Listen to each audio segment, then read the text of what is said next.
প্রায় এক যুগ পর 21শে জুলাই কমিশনের তদন্ত রিপোর্ট পেশ হলো। সেই রিপোর্ট কে পেশ করলেন? না মুখ্যমন্ত্রী শুভেন্দু অধিকারী। কমিশনের সুপারিশ আইন অনুযায়ী তদন্ত করা এক্সিকিউটিভ তদন্ত হয়েছিল বলে কমিশন মনে করে না। তদন্ত সঠিক নিরপেক্ষভাবে হয়নি মনে করে কমিশন। তদন্তের রিপোর্ট বিচার বিভাগীয় আলোচনার বাইরে চলে গিয়েছে। পুলিশের গুলি চালানোর কোনো যথার্থ প্রমাণ হয় না। সেই সময়ের নগরপালের সঙ্গে পুলিশ কর্মীদের বক্তব্যের মিল নেই। কার নির্দেশে পুলিশ গুলি চালিয়েছে বলেননি তৎকালীন নগরপাল। মহাকারণ থেকে কেন প্রয়োজনীয় ফাইল পাওয়া যায়নি, ফাইল না পাওয়া যাওয়ার অভিযোগ তুলেছে কমিশন। কি অভিযোগ গতকাল মুখ্যমন্ত্রী শুভেন্দু অধিকারী বিধানসভা থেকে করলেন একবার শোনাই আপনাদের। কমিশনের যে ইনকোয়ারি রিপোর্ট, সেই ইনকোয়ারি রিপোর্টে কমিশন যে মূল অবজারভেশনগুলো দিয়েছে, এক, আইন অনুযায়ী প্রয়োজনীয় যথাযথ নির্বাহী তদন্ত এক্সিকিউটিভ ইনকোয়ারি হয়েছিল বলে কমিশন মনে করে না। সম্পূর্ণ নির্বাহী তদন্ত প্রক্রিয়াটি ন্যায্য, যথাযথ, সরল বিশ্বাসে সম্পন্ন হয়েছে বলে প্রতীয়মান হয় না। নির্বাহী তদন্তের রিপোর্ট এবং সংশ্লিষ্ট অন্যান্য রিপোর্টের অনুপস্থিতি বিচার বিভাগীয় পর্যালোচনার আওতার বাইরে চলে গেছে। ফলে পুলিশি গুলি চালনার যথার্থতা প্রমাণিত হয় না। তৎকালীন পুলিশ কমিশনার তুষারকান্তি তালুকদারের রিপোর্ট আধিকারিকদের বিবৃতির সঙ্গে যথেষ্ট অসামঞ্জস্যপূর্ণ। তৎকালীন পুলিশ কমিশনার প্রকাশ্যে অস্বীকার করেছেন, বিতর্কিত করেছেন এবং কার নির্দেশে পুলিশ গুলি চালানো হয়েছিল সেই প্রকৃত তথ্য প্রকাশ করতে অস্বীকার করেছেন। মহাকরণ থেকে সমস্ত প্রাসঙ্গিক নথিপত্র কেন পাওয়া যাচ্ছে না তা গ্রহণযোগ্য বলে মনে করা হয়নি। তখনকার মুখ্যমন্ত্রী কে ছিলেন? যিনি কালকে কালীঘাট তৃণমূলের কর্মসূচিতে হয়তো যাবেন। তিনি তথ্য সরবরাহ করেননি, তিনি একটাও নথি দেননি, কারণ ওনার পাওয়ার মিনিস্টার ফেঁসে যাওয়ার প্রভূত সম্ভাবনা ছিল। 5, সমস্ত জনসাধারণ, মাননীয় নেতৃবৃন্দ, সাংবাদিক ও পুলিশ আধিকারিকদের বিস্তারিত সাক্ষ্য প্রমাণ থেকে সেই সাক্ষ্যের প্রমাণ মূল্য বিচার করে কমিশন বিচক্ষণতার সঙ্গে দেখতে পেয়েছে যে রাইটার্স বিল্ডিং থেকে বহু দূরে অবস্থানরত জনতাকে নিয়ন্ত্রণ করার জন্য গুলি চালনার প্রয়োজন ছিল না। 6, রাইটার্স বিল্ডিং আক্রমণের আশঙ্কা কাল্পনিক ছিল। যেসব স্থানে গোলযোগ হয়েছিল, যেখানে গুলি চালানো হয়েছিল, তাই রাইটার্স বিল্ডিং থেকে অনেক দূরে। কমিশন সিদ্ধান্তমূলক দেখতে পেয়েছে যে Mayo red road, Dorina crossing, metro সিনেমার সামনে এসপ্লানেড রোতে যে গুলি চালানো হয়েছিল তার সবকটি ছিল অপ্রয়োজনীয়, উস্কানিবিহীন এবং অযৌক্তিক। এগুলো কমিশন পরপর অবজারভেশন দিয়ে গেছে। 21শে জুলাইয়ে আহত নিহতরা আর্থিক সাহায্যের যোগ্য। তারা রাজনৈতিক প্রতিবাদে সামিল হয়েছিলেন। নিহতদের শহীদ দিবসে গণ্য করা উচিত মনে করে কমিশন। নিহতদের 25 লক্ষ টাকা আর্থিক সাহায্য দেওয়া উচিত মনে করে কমিশন এবং পাশাপাশি আহতদের 5 লক্ষ টাকা আর্থিক সাহায্য দেওয়া উচিত মনে করে কমিশন। আর কি বললেন গতকাল এই বিষয়ে মুখ্যমন্ত্রী শুভেন্দু অধিকারী বিধানসভায়, দেখুন। যে সমস্ত ভুক্তভোগী মারা গেছেন, যে সমস্ত ভুক্তভোগী আহত হয়েছেন, তারা ক্ষতিপূরণ পাওয়ার যোগ্য, কারণ তারা একটি আন্দোলনে অংশগ্রহণ করার জন্য কষ্ট ভোগ করেছেন।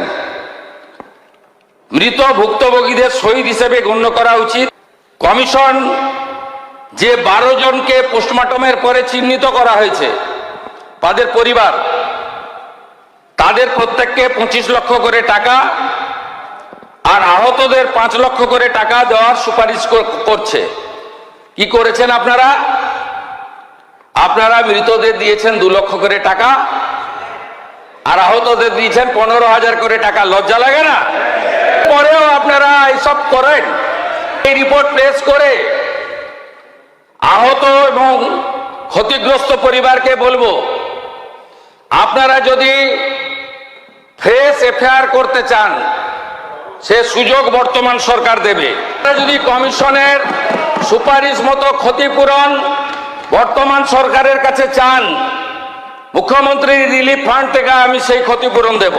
যারা আপনাদেরকে ব্যবহার করে এমপি হলো, এমএলএ হলো, মন্ত্রী হলো, মুখ্যমন্ত্রী হলো, চার্টার ফ্লাইটে চললো, হেলিকপ্টারে আকাশে থাকলো, বাড়ি গাড়ি সম্পত্তি করলো, দুবাই গেল, সিঙ্গাপুর গেল, আমেরিকার হপকনসে চিকিৎসা করালো, তাদের থেকে আপনারা দূরে থাকবেন। এদিকে 21শে জুলাইয়ের আগে একটি পোস্ট করেন মুখ্যমন্ত্রী শুভেন্দু অধিকারী। সেই পোস্টে তিনি লেখেন, শহীদ তর্পণের নামে রাজনৈতিক রুটি শেখে অনেকেই বিধায়ক, সাংসদ, মন্ত্রী ও মুখ্যমন্ত্রী, কিন্তু শহীদ পরিবার ও আহতদের শুধুই অবজ্ঞা। এবার বিচারও হবে এবং মর্যাদাও দেওয়া হবে। আজ প্রারম্ভিক অংশ তুলে ধরলাম মাত্র, উপসংহার পর্যন্ত নিয়ে যাওয়ার অঙ্গীকার করলাম, পোস্টে লেখেন মুখ্যমন্ত্রী শুভেন্দু অধিকারী। সোমবার বিধানসভায় 21শে জুলাই নিয়ে রিপোর্ট প্রকাশ করেন মুখ্যমন্ত্রী।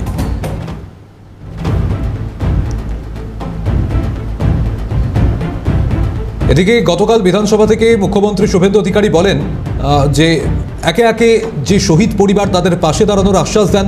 21শে জুলাই কমিশন 44 জনের সাক্ষ্য নিয়েছিল।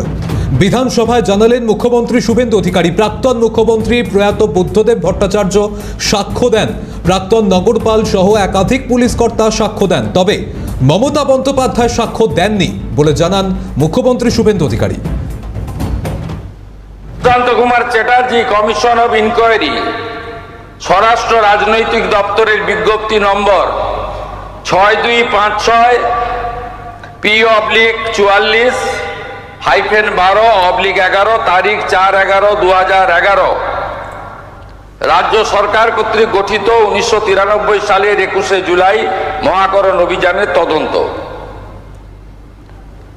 কমিশনের পর্যবেক্ষণ সুপারিশে পরে আসার আগে এই কমিশন কাদের কাদের ডেকেছিল, মোট 44 জনকে ডেকেছিল। এর মধ্যে উল্লেখযোগ্য কয়েকটি নাম আমি আপনাদের কাছে রাখছি। 1 নম্বর, লেট বুদ্ধদেব ভট্টাচার্য, প্রাক্তন মুখ্যমন্ত্রী প্রয়াত ডক্টর ওমর আলী, শোভনদেব চট্টোপাধ্যায়, পঙ্কজ ব্যানার্জি, মদন মিত্র, সৌগত রায়, রুমা মুখার্জি, রীতা মুখার্জি, অনিন্দ জানা, রাজীব বসু, শুভম দত্ত, অমিত ধর ইত্যাদি, মোট 44 জন। সবচেয়ে বড় যিনি সাক্ষী হিসেবে নিজেকে দাবি করেন, প্রাক্তন মুখ্যমন্ত্রী মমতা বন্দ্যোপাধ্যায়কে কমিশন ডাকার প্রয়োজন মনে করেনি। হয়তো আলাদা করে বলে দিয়েছিলেন যে আমাকে ডাকবেন না। বিচারপতি ইতিমধ্যেই আমরা দেখতে পেলাম যে গতকাল প্রায় 1 যুগ পর প্রকাশ্যে এলো 21শে জুলাইয়ের ঘটনা নিয়ে গঠিত তদন্ত কমিশনের রিপোর্ট। ক্ষমতায় আসার পর থেকেই 2011 সালের 4 নভেম্বর প্রাক্তন বিচারপতি সুশান্ত বন্দ্যোপাধ্যায়ের নেতৃত্বে তদন্ত কমিশন গঠন করেন মমতা বন্দ্যোপাধ্যায় সরকার, অর্থাৎ তৎকালীন সরকার। 2 বছর পরে 2014 সালের ডিসেম্বরে কমিশন তার চূড়ান্ত রিপোর্ট পেশ করে, কিন্তু 93 সালের ওই ঘটনার তদন্ত রিপোর্ট প্রকাশ করেননি মমতার সরকার। সোমবার তা বিধানসভায় পেশ করলেন রাজ্যের নতুন মুখ্যমন্ত্রী শুভেন্দু অধিকারী এবং একের পর এক বিস্ফোরক তথ্য তিনি তুলে ধরলেন। এই মুহূর্তে আমাদের সঙ্গে প্রাক্তন পুলিশ কর্তা অরিন্দম আচার্য যোগ দিয়েছেন আজকের জিরো আওয়ার অনুষ্ঠানে। অরিন্দমবাবু, আপনাকে স্বাগত জানাই। যেটা জানতে চাইবে আপনার কাছ থেকে, যে গতকাল আমরা দেখতে পেলাম 1 যুগ পর সেই 1993 সালে ঠিক কি ঘটনা ঘটেছিল, তার দায় কার, কার নির্দেশে এই ঘটনা হয়েছিল, এমন একাধিক তথ্য কিন্তু একটু হলেও সামনে এলো, যেটা তৎকালীন সরকার অর্থাৎ 15 বছরের সরকারে থাকা মমতা বন্দ্যোপাধ্যায় সরকার শহীদদের নিয়ে 21শে জুলাই সাড়ম্বরে পালন করেছেন, কিন্তু এই তদন্ত কমিশনের রিপোর্ট তারা পেশ করেননি, সহযোগিতাও করেননি, এমন একাধিক অভিযোগ এই মুহূর্তে সামনে আসছে। এই জায়গা থেকে দাঁড়িয়ে আপনি কি বলবেন? এবং প্রথম কথা হচ্ছে কি, যে আপনারা দেখবেন এই যে তৃণমূল কংগ্রেস যখন নাকি এই যে 15 বছর বলে 14 বছর পরে যতগুলো তদন্ত কমিটি যতই করুন, দেখবেন তার মধ্যে ম্যাক্সিমাম ক্ষেত্রে দেখবেন মিস্টার অসীম রায় এই অসীম রায়কে ওনাকে শ্রদ্ধা জানিয়ে বলছি, উনি তৃণমূল কংগ্রেসের একদম বলতে গেলে লোকে বলে একদম অ্যাক্টিভ মেম্বার, কিন্তু বিচারপতি সব ক্ষেত্রে দেখবেন ওনার নাম আছে, ম্যাক্সিমাম ক্ষেত্রে অসীম রায়। আর এই যে তদন্ত কমিটি করেছিল, এটা হচ্ছে মিস্টার সুশান্ত চ্যাটার্জি। সুশান্ত বাবুকে আপনারা জানেন, অত্যন্ত দক্ষ বিচারপতি। উনি যে রায়টা দিয়েছেন, যা করেছিলেন, তার মধ্যে আমার সবচেয়ে মারাত্মক লেগেছে যে এতগুলো মানুষের মৃত্যু হয়েছে তার কারণ নির্দেশ করার জন্য যেটা করেছিলেন 25 লক্ষ টাকা করে দেওয়া, নানা রকম তদন্ত ক্ষেত্রে যার ইনস্টিগেশনের জন্য বা যার আহ্বানের জন্য আজকে ওখানে তারই স্টেটমেন্টই নেই, তার রেকর্ডিংই করেনি। মানে মমতা বন্দ্যোপাধ্যায় কোনো রেকর্ডিংই করেনি। আপনারা ভাবতে পারছেন যে তদন্তর ক্ষেত্রে সবচেয়ে আরো মারাত্মক এবং হাস্যাস্পদ, সেই সময় হোম সেক্রেটারি ছিল মিস্টার মনীশ গুপ্ত। তা তার নির্দেশে হোম সেক্রেটারি কত বড় গুরুত্ব আপনি জানেন। কিন্তু প্রশ্ন হচ্ছে যে এই এতগুলো মানুষের মৃত্যুর পরে এই ওনাকেই কিন্তু মনীশ গুপ্তকে কিন্তু আজকে নিয়ে এসে মন্ত্রী করে দিল, বিদ্যুৎ মন্ত্রী না কি করে দিল। তা আপনারা ভাবুন যে একটা পলিটিক্যাল গেইন নেওয়ার জন্য ইস্যুটা কি, ইস্যুটা হচ্ছে কি সেন্ট্রাল গভর্নমেন্টের মধ্যে, এবং ওনার উচিত ছিল সেন্ট্রাল গভর্নমেন্টের লোকসভায় গিয়ে আজকে আলোচনা করা। ওইটাকে নিয়ে আজকে সেই সময় যে কাণ্ডটা করেছে সেটা হচ্ছে অনলি একটা পলিটিক্যাল ইস্যু নিয়ে নিজের পার্সোনাল গেইন হয়ে এটা নিয়ে হইচই করে একটা মুখ্যমন্ত্রী হওয়ার কথা। দেখুন 1993-তে এত বড় একটা ঘটনা, এইটা নিয়ে 15 বছরের মধ্যে আজকে ওটা প্রকাশ করার সময় পেল না। তাহলে আমরা ইজিলি বলতে পারি যে আজকে যে মানুষগুলোর মৃত্যু হয়েছিল তার হচ্ছে গিয়ে বেঞ্চে ইনস্টিগেট করেছে এক্স মুখ্যমন্ত্রী মমতা বন্দ্যোপাধ্যায়, ওনার এগেনস্টে কেস করা দরকার। সাধারণ মানুষ গতকালকে যে মুখ্যমন্ত্রী যে শুভেন্দু বাবু যে বক্তব্যটা, মানুষ তো এখন বিস্মিত হয়ে গেছে, কিন্তু আমরা ভাই বিস্মিত হইনি। কারণ আমরা জানি এই ঘটনাটা, জানি যে 25 লক্ষ টাকা দেওয়ার কথা।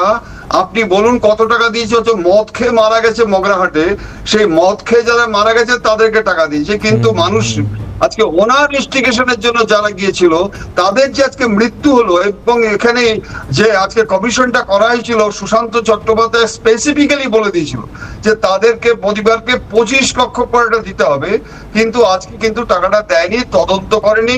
এবং দোষী ব্যক্তি যে যারা আজকে পুলিশ অফিসার, সেখানে দেখা যাচ্ছে যে কোনো উদ্দেশ্যবিহীন, কোনো প্ররোচনাবিহীন এমন কোনো সার্কামস্টেন্সেস হয়নি। এবং আপনারা জানেন পুলিশ ফায়ারিং হলে এই সমস্ত ক্ষেত্রে, দেখুন আপনারা এখন বারুইপুরের কথা বলবেন, যদি বলেন সেটা উত্তর দেব, কিন্তু আমি আপনাকে বলছি যে এই সমস্ত ক্ষেত্রে ইনোসেন্ট পার্সন যে আজকে গুলি করে যখন মারে, তখন সেই ক্ষেত্রে যে অফিসার যে থাকে, যার ডাইরেকশনে আজকে গুলি করা হয়, তার একটা লিখিত না থাকলে পরবর্তীকালে তার একটা 161 স্টেটমেন্ট না হয়, সে কোন অফিসার দিয়েছিল এইসব কিচ্ছু তদন্ত কিচ্ছুই করেনি।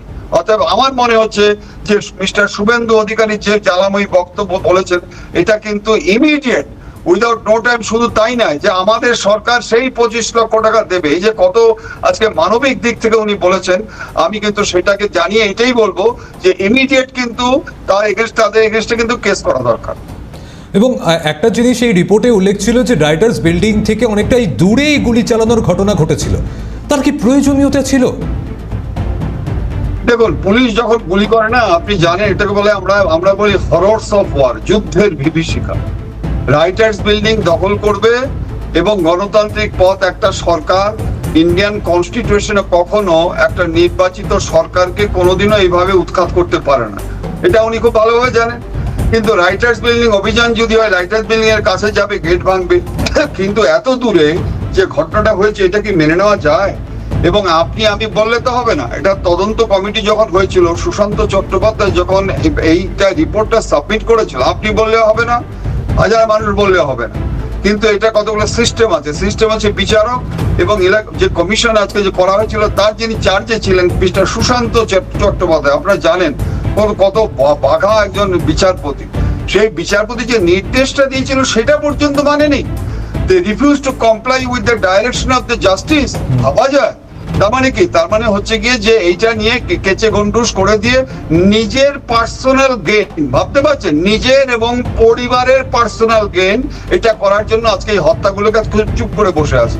এবং আমার সবচেয়ে খারাপ লাগে, একবার আমাকে মহাশ্বেতা দেবী বলেছিলেন যে অরিন্দম, হয়তো আমি এই গভর্নমেন্টটাকে সাপোর্ট করি, কিন্তু আমার দুঃখে বুক ফেটে যায়, জানো, যে আজকে তাদেরকে নিয়ে আজকে রাজনীতি হচ্ছে, সেই পরিবারগুলোকে আনা হচ্ছে, কিন্তু সেই পরিবারগুলোর যে হাহাকার সেটা দেখার কেউ নেই।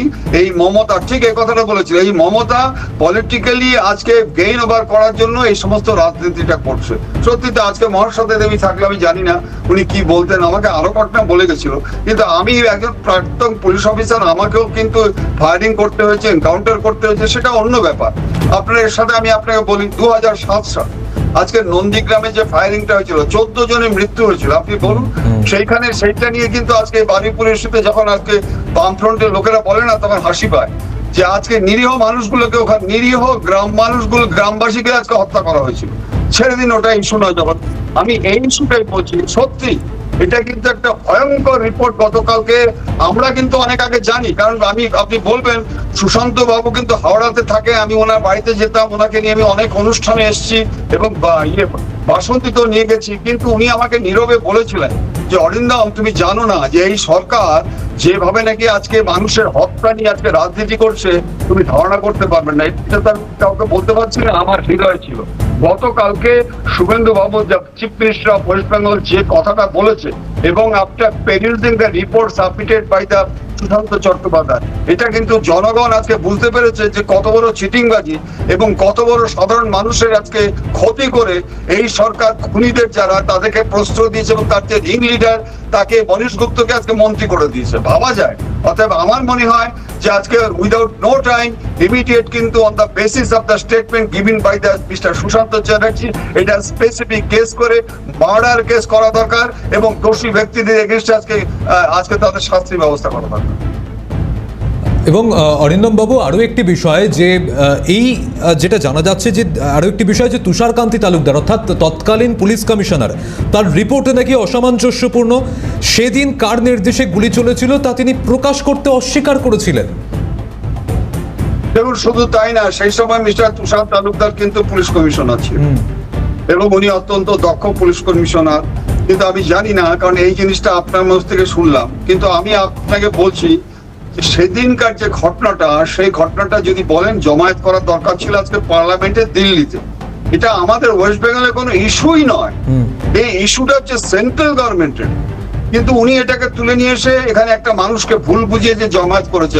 এখন পুলিশ কমিশনার যারা চার্জে ছিল, দেখুন এগুলো কিভাবে হবে, যারা চার্জে ছিল, যে সমস্ত জায়গা ভালনারেবল এরিয়াগুলোতে আজকে পুলিশ গার্ড করা হয়েছে, তাদের দায়িত্ব কোথায় ছিল, এবং সেই জায়গাটা ফায়ারিং হয়েছে সেখানকার কোন ডিসি চার্জে ছিল, এগুলো তো তদন্তের সাপেক্ষ, এবং সেটা সুশান্ত বাবু নিশ্চয়ই স্পষ্ট করে বলে দেওয়া আছে। এবং সেই ক্ষেত্রে পুলিশ কমিশনার তো আমার মনে হয় না স্পটে ছিল, পুলিশ কমিশনার ডেপ্লয়েড করেছিল under the leadership of DC. এগুলো 4টে ভালনারেবল এরিয়া বা 6টা এরকম করা হয়, they will be responsible for this. এবং পুলিশ কমিশনারকে আজকে স্টেটমেন্ট নেওয়া উচিত ছিল, কিন্তু সবচেয়ে বড় স্টেটমেন্ট আমি বলছি আপনাদের, তদন্তের স্বার্থে সবচেয়ে বড় স্টেটমেন্ট নেওয়ার কথা ছিল হচ্ছে mister Mamata Bandyopadhyay, chief minister, কিন্তু তারই স্টেটমেন্ট নেয়নি। এটা তো আমি ভাবতে পারছি না, এরকম কোনো নিয়ম নেই। আপনি জানেন যে আমাদের ইন্ডিয়ান কনস্টিটিউশনে 361-এ বলা আছে কোন criminal case against president of India এবং গভর্নর এগেইনস্ট করা যায় না, তাছাড়া সবার এগেইনস্ট করা যায়। ইন্দিরা গান্ধীকে অ্যারেস্ট করে দেওয়া হলো, জয়ললিতাকে অ্যারেস্ট করা হলো, লালু প্রসাদকে অ্যারেস্ট করা হলো, আজকে দিল্লির কেজরিওয়ালকে অ্যারেস্ট করা হলো, আপনার হরিয়ানার মুখ্যমন্ত্রীকে অ্যারেস্ট করে জেল খাটানো হলো। তাহলে ওনার এগেইনস্টে কেন কেস হবে না? ওনার এগেইনস্টে কেন আজকে তদন্ত করতে গিয়ে আজকে তাকে টাকা হবে না? কেন তার স্টেটমেন্ট নেওয়া হবে না? তার ইনভেস্টিগেশনের জন্য এতগুলো মানুষের যদি মৃত্যু হয়, আজকে যে রিপোর্টটা দিয়েছে আপনারা পড়েছেন, আমি কিছুটা জানতাম, এটা তো রোমহর্ষ, চোখ দিয়ে জল এসে যাচ্ছে। যে নেতারা শেষ করছে, তারা যে নেতারা এই মুহূর্তে চাঞ্চল্যকর রিপোর্ট যখন সামনে এলো, বেশ কিছু প্রশ্ন অবশ্যই তুলে দিচ্ছে। অনেক ধন্যবাদ আপনাকে অরিন্দম বাবু এই সময় দেওয়ার জন্য। আমাদের সঙ্গে প্রাক্তন পুলিশ কর্তা অরিন্দম আচার্য ছিলেন। এখন মুখ্যমন্ত্রী শুভেন্দু অধিকারী তিনি তো বলেছেন যে বিচার হবে এবং যথাযথ মর্যাদাও দেওয়া হবে।